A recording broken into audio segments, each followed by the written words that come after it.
The House of Representatives has agreed to ratify the protocol of the ASEAN Framework Agreement on Services. However, the ratification has to be done through law and not presidential regulation, as proposed by the government.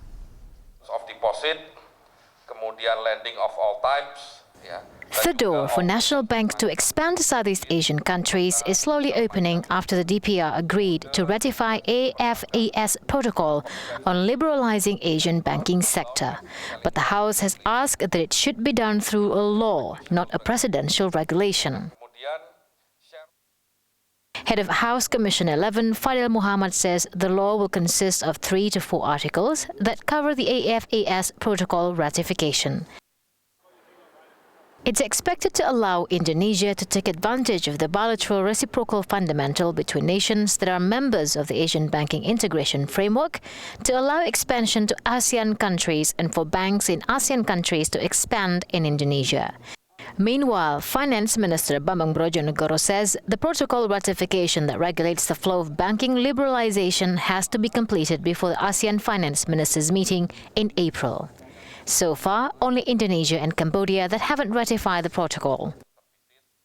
10 negara ASEAN, tinggal Indonesia dan Kamboja yang belum meratifikasi protokol ke-6 ini. Sedangkan 8 negara lainnya sudah dilakukan, ada di triwulan 3 maupun triwulan ke-4 tahun lalu. Nah, kenapa kami mengajukan permohonan ini kepada Bapak Ibu anggota Komisi 11, pimpinan dan anggota Komisi 11? Karena di Indonesia diharapkan dapat menyampaikan ratifikasi protokol ke-6 AFAS ini pada saat pertemuan Menteri Keuangan ASEAN bulan April nanti di Laos, PDR. Kemudian kedua, tentunya mohon pertimbangan DPR agar ratifikasi dapat dilakukan melalui penetapan Perpres sesuai dengan Undang-Undang Nomor 7 Tahun 2014 tentang perdagangan. There are 3 Malaysian banks that are operating in Indonesia: Maybank, Maybank Syariah and CIMB Niaga. The 3 banks have a total of 456 branches and over 4,300 ATMs combined.